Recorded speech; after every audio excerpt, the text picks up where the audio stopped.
This is Nightline, your open door to people and places, and this is Walter O'Keefe. Nightline invites you to listen in on NBC's award-winning science fiction series X-1.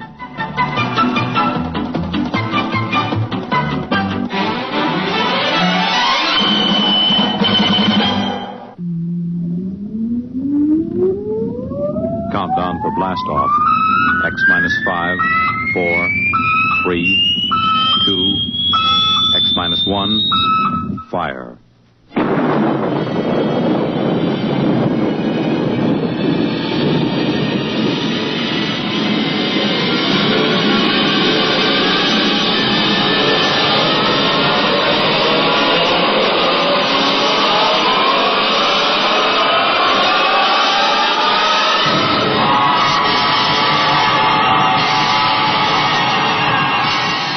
From the far horizons of the unknown come tales of new dimensions in time and space. These are stories of the future, adventures in which you'll live in 1,000,000 could-be years on 1,000 maybe worlds. The National Broadcasting Company, in cooperation with Galaxy Science Fiction Magazine, presents X-1.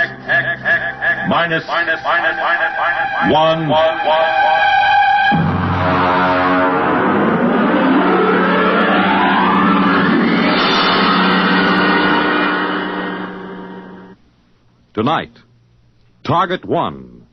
But first, hear this. The presents have been opened, the gifts enjoyed, and in the case of the kids, a few are already slightly battered. But NBC has one more holiday package for you, and it'll be delivered over this weekend on Monitor. There'll be the music of such bands as those of Guy Lombardo and Richard Maltby, punctuated by the antic commentary of Monitor's own Bob and Ray and Fibber McGee and Molly, and underscored by the up-to-the-minute reports of NBC's newsmen at home and abroad. From Friday night through Sunday midnight, Monitor will bring you another weekend of drama, music, news, and interviews.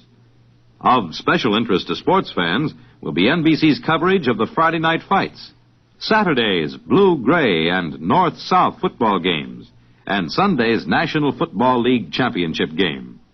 Use and enjoy Monitor, your weekend radio service. Yes, start your weekend right with Monitor on Friday nights, and stay with Monitor all weekend long over most of these same NBC stations.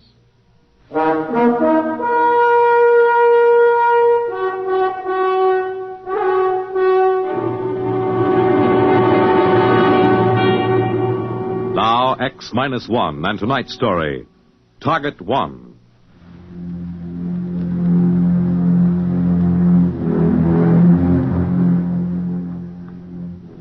Headquarters of the World Council was in the ruined United Nations building in New York.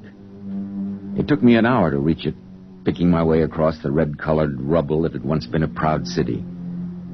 I was ushered into the office of the president of the council, a former Russian scientist named Melkov.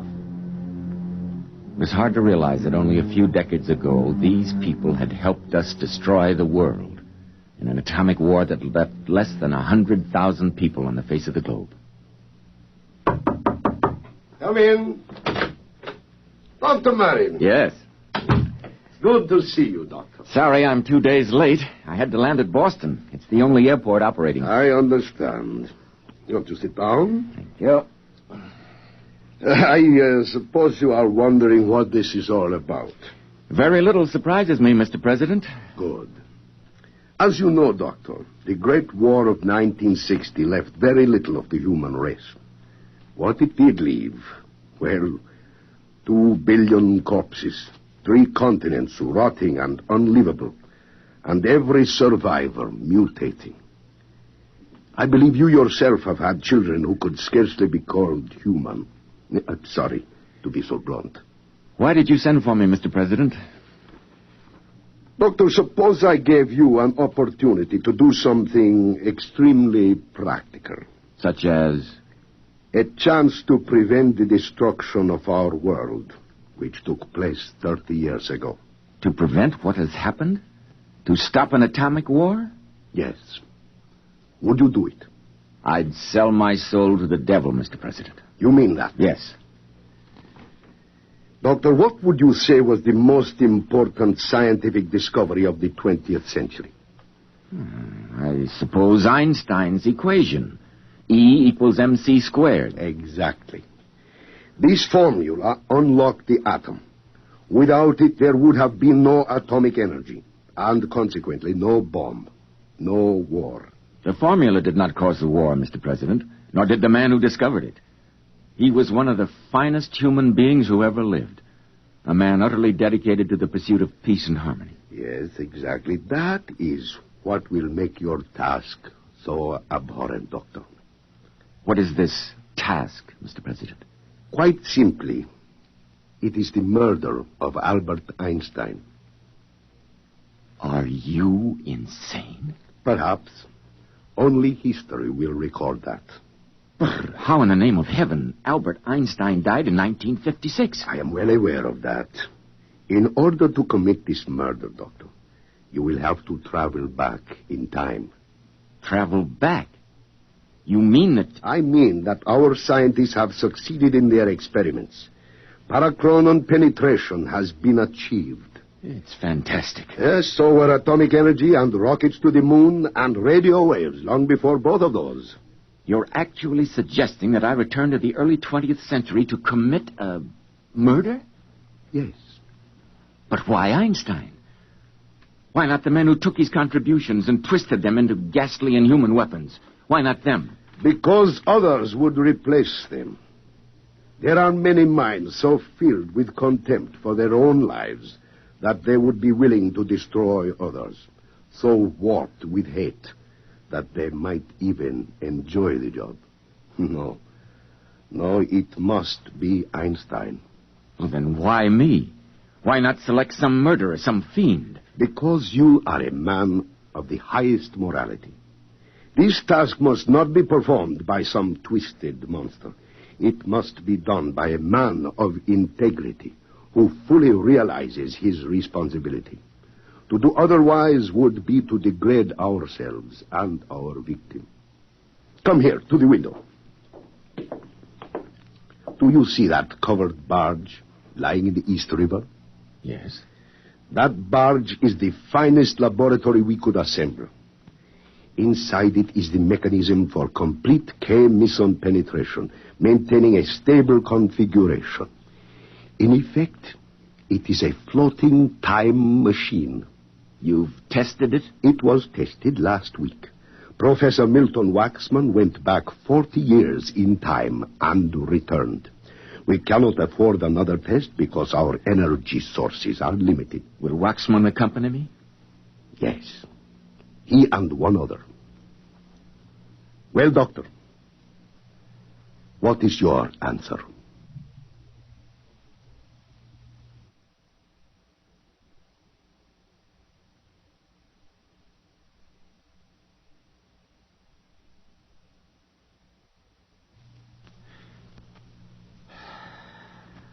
All right. I'll do it.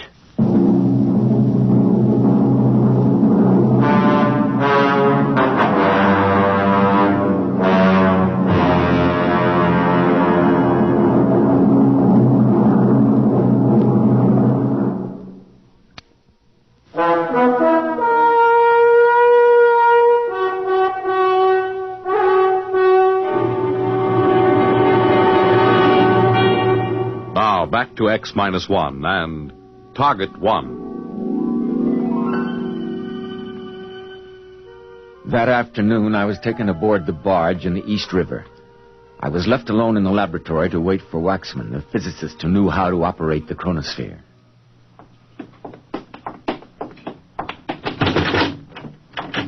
Waxman, who is this? His name is John. John, this is Dr. Charles Moran. I know the doctor. I don't believe we've met. In my business, I have to know a lot of people I've never met. John is security. I see. He's going with us. To see there's no mistake. That's right, Doctor. Very well. I don't suppose murderers can be choosy about their companions. Before we go any further, here are some clothes that will be suitable to the time and place which is our destination. Please put them on, Doctor. While you're changing, I'll give you some background on the subject. Born Ulm, Germany, 1879. German citizen, religion Jewish. Became a Swiss citizen after graduation from Zurich Polytechnical Institution. Later migrated to the United States after Adolf Hitler came to power, with a price set on his head by the Nazis. Nobel Prize for Physics, 1921. Copley Medal, 1925. Franklin, 1935. Personal habits. Must we do this? He's only doing his job. Go on, John. Personal habits. Works in a bare room with only a pencil and paper. Enjoys sailing, smokes a pipe, never drinks, is a violinist of comfortability. All right, I'm ready. Good. Now just strap yourself into the accelerator seat. Ready? Switch on. The sensation will be something akin to weightlessness, a disorientation and feeling of utter detachment. This will last until we have settled into a new orbital configuration.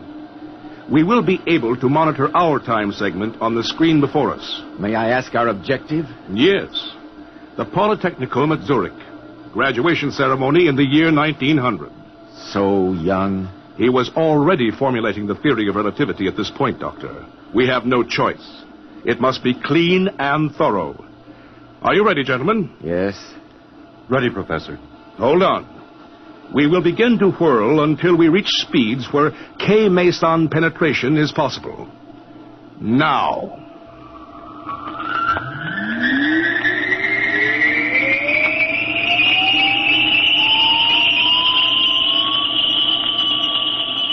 The sensation was unlike anything I'd ever experienced.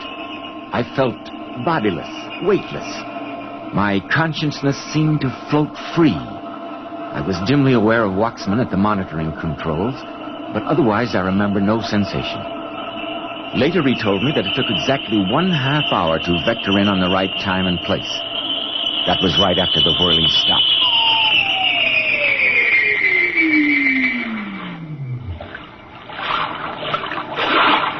Marin, are you all right? Yes, I think so. John? I'm all right. Where are we? Well, according to the monitor, our barge is at a dockside on the lake of Zurich. The year should be 1900. The time is 2 o'clock. We have exactly 1 hour to accomplish our mission. Open the hatchway, John. Well? Fantastic.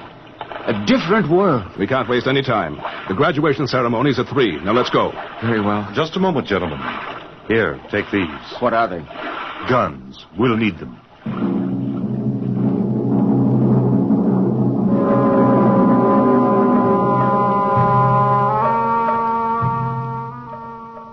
We stepped ashore. It was strange to see the world green and happy again after our red radioactive ruins. Eventually, we located a policeman who spoke some English. He directed us to the auditorium of the Zurich Polytechnical Institute where the graduation ceremony was in progress. Don't attract much attention. Take a seat in the rear. And now, it gives me great pleasure to present the diplomas of graduation to the members of the graduating class of the Zurich Polytechnic Institute. First, Mr. Hans Kindler, cum laude. Will you see him, John? Not yet. Next, Mr. Fritz We will have to wait until they call him to the platform. cum laude. Mr. Heinrich Weiss, valedictor. Are you ready? Miss Barbara Müller. Marin, you're the one who must do this. Are you ready? What? Oh, yes, I am. I'm ready. Mr. Albert Einstein. That's him. Marin, shoot! Shoot!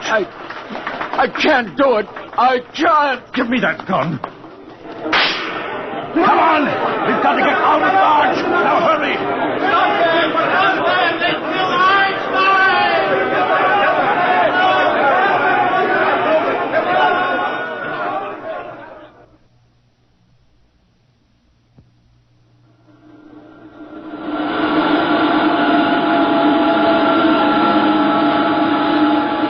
Another few minutes.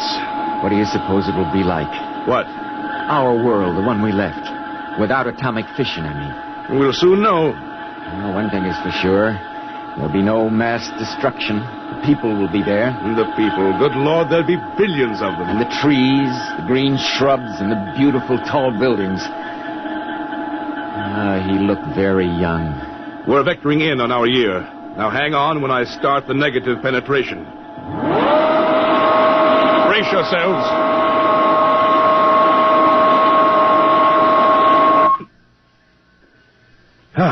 According to calculations, we should be back in the East River on the same day we left.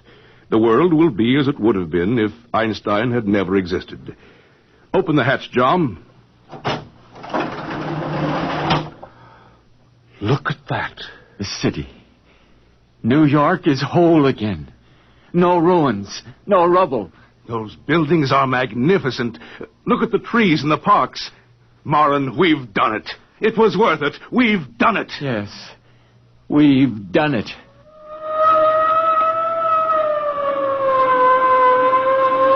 Suddenly from nowhere, an official boat, a police boat. Suspicious of the barge and our parachronon penetration equipment, we were arrested by federal agents. The barge and our time machines confiscated. We were drugged, tortured, questioned interminably. It went on for what seemed like days and weeks. Finally, when they decided that they had had every shred of information we possessed, we were taken before a huge, beetle-browed man who seemed to be a combination scientist and civil authority. Sit him down. Well, Dr. Marin, we seem to have exhausted the possibilities. Tell me, is there anything you and your companions wish to tell me before you're disposed of? Disposed of? A euphemism for murdered. Murdered? Why, what have we done? You haven't done anything yet, but you have a thorough knowledge of nuclear physics, fission reaction, hydrogen bombs, etc. Good Lord, you mean you have the knowledge we tried to keep from you? You got it from us ourselves? Don't flatter yourself, Doctor. We've known the principles of nuclear reaction ever since Kretschwood. Kretschwood? The Brazilian scientist, discoverer of the equation E equals mc squared. I see. Then why are you going to destroy us? Because, my friend, you're too dangerous. You know too much. Information could leak to our enemies. Important principles. Enemies? Oh, yes, I forgot. You have no knowledge of contemporary affairs. Beneath this building, deep in the earth, there is a thorium pile going. Thorium? U-235? Yeah, would be better, yes. Our scientists are working that out. The problem of separation and so on. It's a highly secret project, naturally. We call it only by the name Manhattan Project. Manhattan? Oh, no, it couldn't be. It's too coincidental. Yet I see it's true. You're going through exactly the same steps. In a year, you'll have an atom bomb. Then soon after, a hydrogen bomb. Then intercontinental missiles, and then... You seem to have great powers of prophecy, as well as great scientific knowledge. My friend, did you ever hear of a man named Einstein? Albert Einstein? Einstein? No. I never heard of him. Then the futility of it struck me. The futility of trying to place the guilt of all of us on any one man. The futility of trying to do something worthwhile by evil means. And finally, the futility of trying to murder an idea. As they led me to the execution cell, where I now wait, the words of a man whose books were destroyed in the war rang in my brain. The fault, dear Brutus, lies not with our stars, but with ourselves.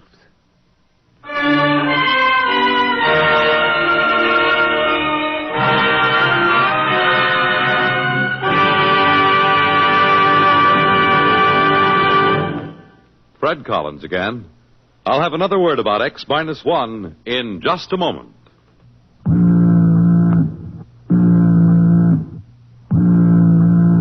Right how you feel, blue and miserable with a deep-down cold? Listen. Every second someone takes it for the miseries of a cold. Millions more take bromoquinine. Every second someone takes it for the miseries of a cold. Bromoquinine. More people have taken more bromoquinine cold tablets for more complete relief than any other cold tablet ever sold. You could use aspirin or cough syrups or nose drops all day and not get bromoquinine's relief. Bromoquinine works to relieve stopped-up nose, body aches, fever, irregularity, the blues, and headache, too. Yes, more complete relief for even virus colds. For bromoquinine is the only cold tablet sold with wonder-working quinine and 5 other medicines health-fortified with vitamin C. Remember, every second someone takes it for the miseries of a cold. Millions more take bromoquinine. Get bromoquinine brand cold tablets. You have just heard X-1, presented by the National Broadcasting Company in cooperation with Galaxy Science Fiction Magazine, which this month features Kill Me with Kindness by Richard Wilson. What would you do if you found yourself in a place where your every whim was granted? Don't worry. You wouldn't be the first to spoil utopia by attempting to improve it. Galaxy Magazine, on your newsstand today. Tonight, X-1 has brought you Target 1, a story from the pages of Galaxy written by Frederik Pohl and adapted for radio by George Leppers. Featured in our cast were Joseph Bell as Dr. Marin, Frank Silvera as President Malkov, Dean Almquist as Professor Voxman, Al Collins as John, Guy Rep as the official, with Charles Webster. This is Fred Collins speaking. X-1 was directed by George Voutsas and is an NBC Radio Network production.